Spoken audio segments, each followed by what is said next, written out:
Mes parents et ma sœur sont partis pour un voyage en Europe à 4 000 € par personne sans moi. Ils m'ont envoyé un courriel disant « Il y a des enfants à la maison, alors nous donnons à une femme célibataire la chance de faire l'expérience du babysitting. » Mais je n'ai pas répondu. Au lieu de cela, j'ai publié des photos de moi à Hawaï sur les réseaux sociaux. Maintenant, il me signale au service de protection de l'enfance. C'est pourquoi nous l'avons signalé au service de protection de l'enfance, le SPE, dit ma mère, Elisabeth, d'une voix tremblante. Son ton dégoulinait d'apitoiement sur soi-même, comme si elle auditionnait pour le rôle d'une héroïne tragique.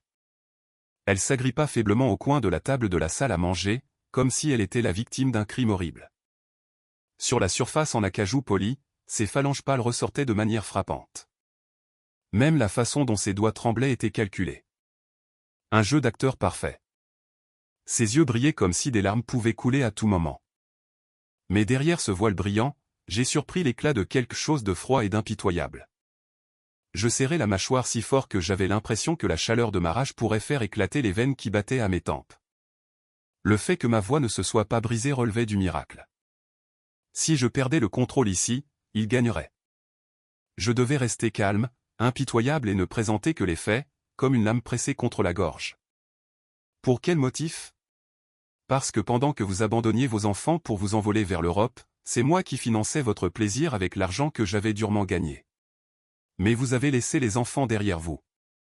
Mon adorable bébé est abandonné pendant une semaine entière, hurla Christina, sa voix aiguë et hystérique. Ses yeux brillaient de haine, me fixant comme si j'étais un parasite à exterminer, ou un bouc émissaire sur qui elle pouvait déverser toute la misère de sa vie. Son visage tordu par la rage ne portait aucune trace de la beauté que les gens enviaient autrefois. À cet instant, le moindre éclat fragile de compassion que je pouvais encore avoir pour eux en tant que famille se brisa comme du verre et disparut complètement. Tout a commencé par un simple appel téléphonique de ma mère. Il était tard dans la nuit, quelques jours seulement avant le lancement d'un projet majeur. J'étais encore à mon bureau, baigné par la lueur de l'écran, en train de coder avec acharnement. La sonnerie a percé le silence, me tirant de ma concentration. J'ai froncé les sourcils en regardant l'écran. Le nom maman illuminait l'écran, et un malaise s'agita dans ma poitrine. « Tracy, je suis désolé de t'appeler si tard. C'est à propos de ton père. J'ai besoin de ton aide. » Ce que ma mère m'a raconté sur l'état de mon père, Richard, était insupportable à entendre en tant que sa fille. Elle a pleuré en décrivant comment il avait tout perdu. Son entreprise, ses fonds de retraite, même sa volonté de vivre. Elle a plaidé qu'il n'avait aucune motivation pour retrouver du travail et que bientôt, il ne pourrait même plus payer l'hypothèque. C'était un piège émotionnel trop bien rodé pour qu'une fille puisse l'ignorer. Mon cerveau était grillé par des heures de travail interminables. Mon jugement était obscurci. Alors s'il te plaît, Tracy, juste pour quelques mois. Vis ici avec nous. Au lieu d'un loyer, pourrais-tu nous aider un peu avec les dépenses du ménage? Avec le recul, tout cela était un plan soigneusement orchestré, un piège pour m'enfermer dans la maison où j'avais grandi. Mais à l'époque, épuisé et lié par la malédiction de la loyauté familiale, je n'ai ressenti qu'un désir désespéré d'aider. Et je pouvais les aider. J'en avais les moyens. Je m'appelle Tracy. J'ai 29 ans. Je travaille comme ingénieur en logiciel dans une grande entreprise technologique. Dans cette industrie, seuls les résultats comptent. Et j'avais fait mes preuves. Je gagnais bien au-dessus de la moyenne pour mon âge, j'avais une carrière solide avec des projets réussis derrière moi, et je vivais de manière totalement indépendante. Depuis l'université, mon objectif avait toujours été clair, réussir ma carrière et un jour acheter mon propre appartement à Manhattan, un appartement en hauteur avec vue sur Central Park. Je travaillais sans relâche pour réaliser ce rêve, épargnant presque tout sur un compte spécial. Ces revenus plus que suffisants et les économies pour mon rêve étaient leur véritable cible. J'aurais dû m'en rendre compte plus tôt. Comme prévu, leur promesse initiale a été rapidement rompue. Au début, ce n'était que des factures de services publics glissées discrètement sur mon bureau. Si je m'achetais une belle tenue comme petite récompense, ils me culpabilisaient avec des regards qui disaient « Nous nous serrons la ceinture, mais toi, tu fais des folies. » La nuit, pendant que je travaillais dans ma chambre, le son de leur rire montait d'en bas, transperçant les murs comme des couteaux. C'était comme s'il y avait un mur de verre invisible séparant leur monde du mien. En peu de temps, plus de 20 000 € avaient été prélevés sur mon compte pour mon apport personnel. Et ce n'était pas seulement de l'argent. Profitant du fait que je travaillais à domicile, Christina a commencé à m'utiliser comme babysitter gratuite. Quelques minutes avant une réunion en ligne importante, elle a poussé ses 2 enfants dans mon bureau. Criant qu'elle avait une course de vie ou de mort à faire, elle est ensuite allée déjeuner avec des amis. Quand je me suis plainte d'avoir failli perdre la confiance d'un client à cause des cris des enfants, Elisabeth et Richard m'ont réprimandé à l'unisson. Nous sommes une famille. S'entraider est tout à fait naturel. Leur leçon de morale me dépeignait comme la fille égoïste et faisait taire toute protestation. Cette nuit-là, après la réunion désastreuse, j'ai passé des heures à rédiger des courriels d'excuses, expliquant la situation et promettant du travail supplémentaire gratuit juste pour sauver ma réputation. En regardant mon propre reflet épuisé sur l'écran, j'ai réalisé le véritable coup de l'aide à la famille. Ils avaient piétiné ma carrière.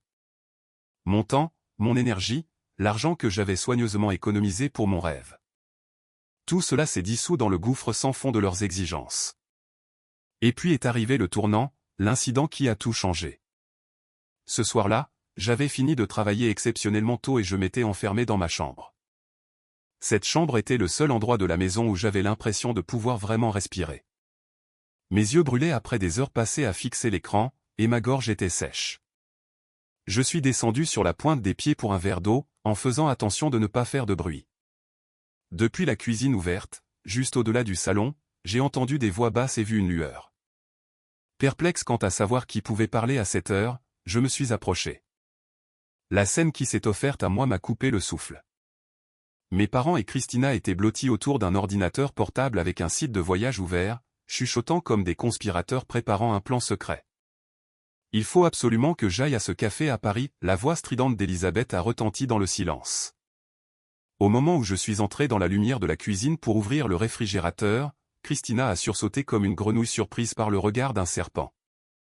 Elle a refermé l'ordinateur portable brusquement, ses épaules secouées par la culpabilité. « Quelque chose ne va pas ?» ai-je demandé. Elisabeth a forcé un sourire cassant. « Non, rien du tout. Juste des affaires de famille. Ça ne te concerne pas. » Mais j'avais déjà remarqué la brochure de voyage brillante jetée négligemment sur la table. La tour Eiffel et le Colisée me fixaient, moqueur. La suspicion s'est enroulée sombrement dans ma poitrine, mais je n'ai rien dit. Je savais pertinemment que peu importe ce que je demanderais, il ne répondrait jamais honnêtement. Un tel échange féodal ne valait pas la peine de gaspiller une once de mon temps ou de ma santé mentale. Ce n'était pas le moment de dévoiler leurs mensonges. J'ai tourné les talons et je suis retourné dans ma chambre, le visage sans expression. Tôt le lendemain matin, mon téléphone professionnel a sonné de manière stridente. Le système d'un client était en panne. Panne massive. Les 72 heures suivantes furent un enfer.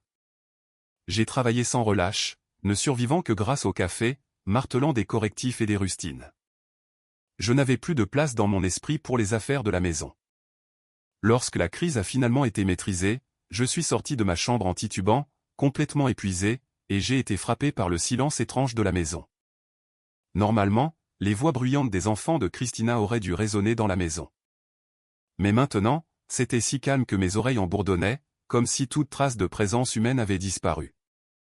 Sur la table de la salle à manger se trouvait une tasse de café à moitié finie et froide, à côté d'un unique mot griffonné à la hâte. Nous partons pour l'Europe. Nous allons profiter des magnifiques paysages. Christina vient aussi. Je n'oublierai jamais le sentiment qui m'a saisi alors, comme si mon cœur avait été plongé dans de l'eau glacée, le sang se retirant de mon corps d'un seul coup. Mon pressentiment avait été juste. Et puis, dans la poubelle du coin du salon, j'ai trouvé la même brochure que j'avais vue cette nuit-là, froissée en boule. Et à cet instant, j'ai tout compris. Ils avaient dû la jeter à la hâte pendant que j'étais submergé de travail, essayant de couvrir leurs traces. Les mains tremblantes, je les ramassai et dépliai, et la police joyeuse du titre m'a sauté aux yeux comme pour se moquer de moi. Voyage de rêve en Europe. 8 jours pour 4 000 € juste pour Elisabeth, Richard et Christina. Pas un mot de remerciement, pas une seule discussion avec moi. L'argent que j'avais versé dans cette maison avait aidé à financer leurs vacances luxueuses. Cette pensée me retourna l'estomac de fureur, mais le véritable enfer est arrivé l'après-midi suivant. Soudain, la sonnette a retenti, un son discordant qui semblait totalement déplacé dans le silence de mort de la maison. Méfiante, j'ai ouvert la porte pour trouver un chauffeur de taxi que je ne reconnaissais pas. Et à ses pieds, se tenant là comme deux petits bagages, se trouvaient les enfants de Christina. L'aîné me regarda avec des yeux anxieux tandis que le plus jeune s'agrippait fermement à l'ourlet de la veste de son frère. Dans leurs petites mains, ils serraient des sacs à dos décorés de personnages de dessins animés, et à leurs pieds se trouvait une unique petite valise très usée qui semblait douloureusement déplacée. Le chauffeur, l'air mal à l'aise, me tendit un mot. Leur mère a payé la course à l'avance et m'a dit de les déposer ici, mais personne n'est venu à la porte. Gribouillé de la main de Christina se trouvaient les mots « Désolé. Impossible d'emmener les enfants. Ils sont à toi maintenant. Bonne chance. » Mon esprit est devenu vide. J'ai fait entrer les enfants, remercié machinalement le chauffeur et refermé la porte. Les enfants sont entrés dans le salon, déstabilisés par le silence inhabituel, et sont restés là maladroitement, ne sachant que faire. En regardant leur petit dos impuissant, la pitié m'a submergé, plus forte encore que ma colère. Et comme par un signal, comme si elle regardait d'en haut, mon téléphone a vibré froidement. C'était Elisabeth qui appelait d'Europe. Nous avons décidé de renvoyer les enfants de Christina à la maison, alors occupe-temps. Nous allons profiter de nos vacances pendant un certain temps. Quand j'ai lu ce message d'Elisabeth, mon esprit est devenu vide. Puis, l'instant d'après, une rage comme je n'en avais jamais connue a éclaté en moi tel un volcan. Pourquoi procéder de cette manière? S'ils n'avaient jamais eu l'intention d'emmener les enfants, ils auraient pu simplement me demander de les garder.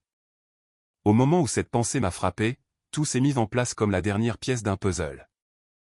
Mon sang se glaça, et pourtant la fureur bouillonnait, brûlante. Bien sûr, ils avaient su. S'ils m'avaient demandé directement de garder les enfants pendant que j'étais à la maison, j'aurais pu refuser, ou du moins poser des conditions. Mais en partant en douce pendant que j'étais submergé de travail, puis en renvoyant les enfants seulement après qu'il était trop tard, ils m'avaient piégé dans une situation sans issue où je ne pouvais ni m'échapper ni même me plaindre. Ce n'était pas une simple négligence spontanée. C'était un plan calculé, un piège insidieux conçu pour me priver du droit de dire non et s'assurer que je serais leur babysitter gratuite. Cette prise de conscience a fait voler en éclats le couvercle que j'avais gardé sur mes souvenirs. Des images du passé ont reflué. Mon 16e anniversaire, assise à une table solitaire, mon seul cadeau, un simple pull que ma mère avait acheté en solde. Et en contraste frappant, le 16e anniversaire de Christina. Musique forte, amis, rire. Mon père lui a fièrement offert un sac à main de créateur pendant qu'elle se prélassait sous les projecteurs. Je me tenais dans un coin, silencieuse, à regarder. Pour eux, Christina était la fille fragile et précieuse à protéger. Et moi, j'étais l'indépendante, celle qui résolvait les problèmes, la source d'argent pratique qu'ils pouvaient exploiter. Cette vérité enfouie au plus profond de ma poitrine pendant des années était maintenant indéniable devant moi, exposée par la trahison de ce voyage en Europe. Enfin, j'ai compris la nature de ma colère volcanique en lisant le message d'Elisabeth. Il ne s'agissait pas seulement de trahison. C'était le cri de mon âme, piétinée pendant des années, ma vie rejetée et dévalorisée. J'ai regardé les enfants qui se tenaient incertains devant moi. Je ne pouvais pas tourner cette fureur contre eux. Eux aussi étaient des victimes, abandonnées par leur propre mère. Les mains tremblantes, j'ai attrapé mon téléphone et composé le numéro de la seule personne en qui je pouvais avoir confiance dans ce gâchis pourri, la sœur de ma mère, tante Sandra. Quand ma tante a répondu, j'ai forcé ma voix, secouée par la colère et sur le point de se briser, à tenir bon pendant que j'expliquais brièvement tout ce qui s'était passé. Après un silence stupéfait, sa voix est revenue, forte et résolue. Elle a finalement dépassé les bornes. Tracy, rien de tout cela n'est de ta faute. Je viens chercher les enfants tout de suite. Ne porte pas ça toute seule. Tu m'entends? 1 heure plus tard, elle est arrivée comme si elle avait volé sur des ailes. Elle a enveloppé les enfants dans une douce étreinte, puis m'a fermement saisi l'épaule. Laisse-moi m'occuper du reste. Toi, concentre-toi uniquement sur la reconquête de ta vie. Sur ces mots, elle a emmené les enfants avec elle. Quand la maison est redevenue silencieuse, toute culpabilité ou hésitation persistante en moi a complètement disparu. Il ne restait que du mépris pour eux et une détermination froide comme la glace. Je n'ai pas répondu au message pathétique d'Elisabeth. Au lieu de cela, j'ai ouvert mon ordinateur portable et consulté un site de réservation de vol. Les 20 000 € qu'ils avaient prélevés provenaient directement du compte d'apport pour le château de mes rêves, un appartement à Manhattan. C'était sans aucun doute un coup dévastateur pour mes projets et une atteinte à ma liberté financière. Mais ils n'avaient toujours pas réalisé. Ils ne connaissaient pas ma vraie force. Mon compte principal, celui où mon salaire était versé, était intact. Ma destination, Hawaï. J'avais des fonds plus que suffisants. Et maintenant, plus rien ne me retenait. Comparé à ce qu'ils m'avaient volé, le coût de ce voyage était trivial. Ce n'était pas un plaisir coupable. C'était le prix de la libération. Le coût pour mettre fin à ma vie d'esclave pour eux. Sans la moindre hésitation, j'ai réservé un billet en première classe et une suite face à l'océan dans un hôtel 5 étoiles dominant la plage de Waikiki. Ce n'était pas juste des vacances. C'était ma déclaration d'indépendance. C'était le début d'un combat pour reprendre le contrôle d'une vie qui avait été traitée comme de l'esclavage. Dès l'instant où je suis descendu de l'avion à Hawaï, l'humidité ambiante et le doux parfum des frangipaniers m'ont enveloppé. C'était l'odeur de la liberté, quelque chose qui n'existerait jamais dans cette maison étouffante. Debout sur le large balcon de la suite, regardant la mer turquoise infinie, j'ai réalisé à quel point mes épaules avaient été tendues ces derniers mois. J'ai pris une longue et lente inspiration, puis je l'ai expirée, comme pour chasser chaque souffle vicié piégé au fond de mes poumons. Être physiquement éloigné de cette maison oppressive a éclairci mon esprit d'une manière que je n'avais pas prévue. Sur la plage, un cocktail à la main, j'ai délibérément éteint mon téléphone. Pas d'appels urgents de clients, pas de demandes familiales, juste le bruit des vagues qui allaient et venaient et du temps qui n'appartenait qu'à moi. Comme c'était luxueux, comme c'était précieux. J'avais été une victime. Mais à partir de maintenant, je serai l'auteur de ma propre vie. Fini de jouer le rôle pratique écrit par quelqu'un d'autre. Cette résolution s'est durcie dans la brise chaude d'Hawaï. Cette nuit-là, sous le ciel étoilé visible depuis le balcon, j'ai tranquillement envisagé un avenir qui n'appartenait qu'à moi. J'ai posté une photo de moi souriante avec la mer bleue d'Hawaï en arrière-plan. Sur les réseaux sociaux que ma famille utilisait également, avec des hashtags prendre soin de soi le travail paie femme indépendante. Je ne le disais pas avec des mots. Je le disais avec des actes. Mais ma réponse ne s'est pas arrêtée là.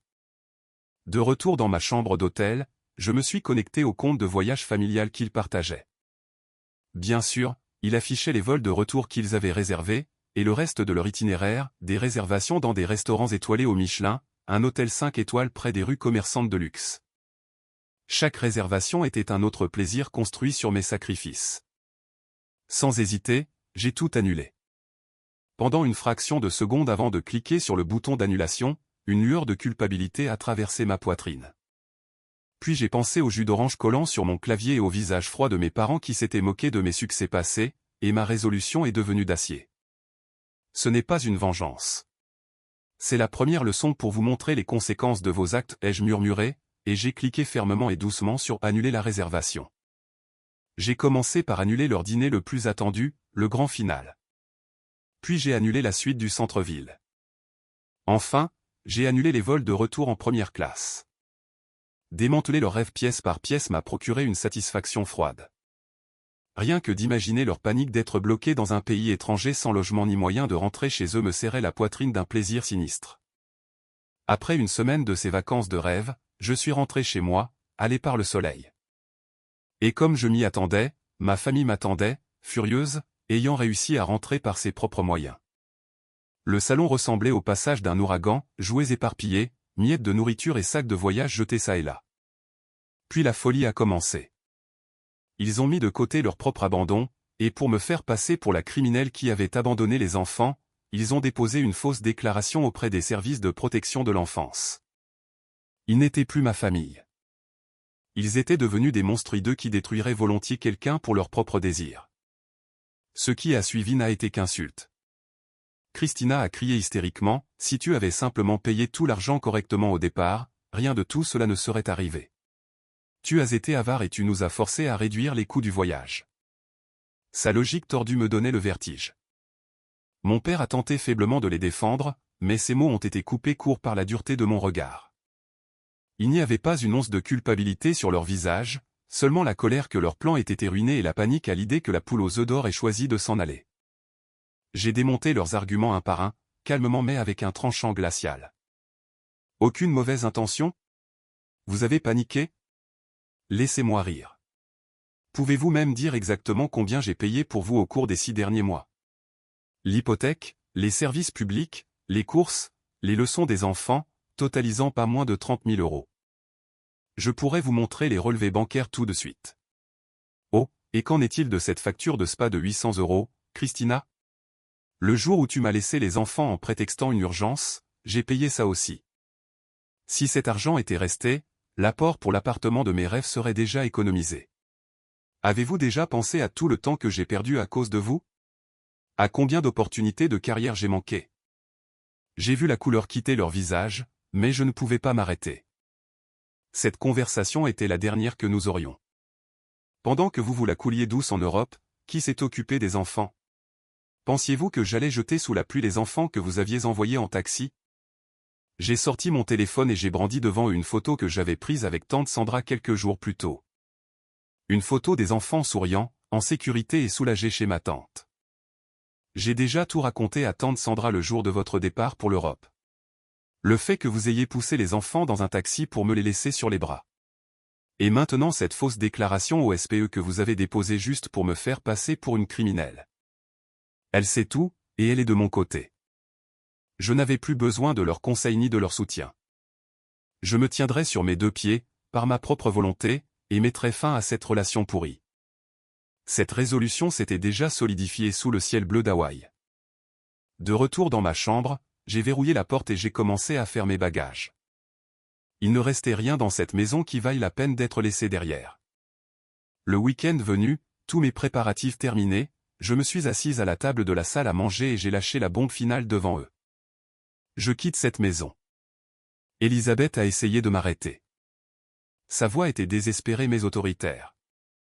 Arrête-toi tout de suite. Je ne te permettrai pas de partir comme ça. Nous avons besoin de toi. Et l'hypothèque, nos vies, et les enfants? Tu vas juste les laisser à ta tante et partir être heureuse toute seule? Ce n'est pas ma responsabilité. Je lui ai renvoyé les mêmes mots froids qu'elle m'avait crachés d'innombrables fois. Puis je me suis levé et j'ai livré mon ultimatum final. J'ai déjà informé l'organisme de prêt que j'arrêtais mes paiements. Et comme je l'ai dit, tante Sandra sait tout, y compris la fausse déclaration au SPE. Avec son aide, je vais raconter au reste de la famille exactement comment vous avez piétiné ma bonne volonté. J'ai vu le sang quitter les visages d'Elisabeth et de Richard. Pour eux, la réputation était tout. Oh, et encore une chose. J'ai sorti une carte de visite rigide de mon sac et je l'ai fait glisser sur la table. Mon avocat. Il me dit que déposer de fausses déclarations malveillantes auprès du SPE peut avoir des conséquences légales. À partir de maintenant, si vous voulez me contacter, vous passez par lui. Je ne prendrai aucun appel direct de votre part. Christina a murmuré, stupéfaite, comment sommes-nous censés vivre sans toi? J'ai croisé son regard directement et j'ai prononcé mes derniers mots. Ce n'est plus mon problème. Le lendemain matin, j'ai quitté cette maison sans jamais regarder en arrière. Le bruit de la porte d'entrée se refermant derrière moi était comme le coup de canon retentissant qui signalait le début d'une nouvelle vie. Après la livraison de l'avis officiel de l'avocat, tout contact de leur part a cessé. Environ 6 mois plus tard, tante Sandra m'a appelé pour me donner des nouvelles de ce qu'ils étaient devenus. C'était, à juste titre, rien d'autre que les conséquences de leur propre choix. Sans moi, leur plus grande source d'argent, la maison a rapidement été saisie. Richard, autrefois si fier, travaillait maintenant dans un entrepôt pour un bas salaire horaire, baissant la tête devant des collègues bien plus jeunes que lui. Elisabeth, qui avait toujours plus tenu aux apparences qu'à toute autre chose, avait été exposée à toute la famille élargie et était maintenant rejetée par tous. Plus d'invitations aux réunions, juste des jours solitaires dans un appartement exigu. Et Christina, gâtée toute sa vie, sans sa babysitter gratuite et son distributeur automatique de billets, luttait pour élever ses 2 enfants, travaillant de jour comme caissière de supermarché et de nuit comme serveuse dans un restaurant. Même en entendant tout cela, je n'ai ressenti aucune joie, seulement une reconnaissance tranquille que c'était le chemin qu'ils devaient parcourir pour enfin affronter leur propre vie. Quant à moi, je venais de signer le contrat pour mon nouvel appartement à Manhattan. De la fenêtre s'étendait la magnifique vue nocturne que j'avais gagnée par mes propres efforts. Des baies vitrées du sol au plafond, un parquet brillant, et le plus précieux de tout, un silence parfait, non perturbé par quiconque. Un écrin de lumière scintillant sur l'horizon. Un seul message vocal d'Elisabeth traîne encore sur mon téléphone. Je suis vraiment désolé. Juste une seule phrase prononcée d'une voix tremblante. C'est tout ce que le message contenait, et je n'ai toujours pas pu le supprimer. Il n'y avait aucune trace du jeu d'acteur auquel elle s'était autrefois accrochée, seulement le son d'un épuisement total.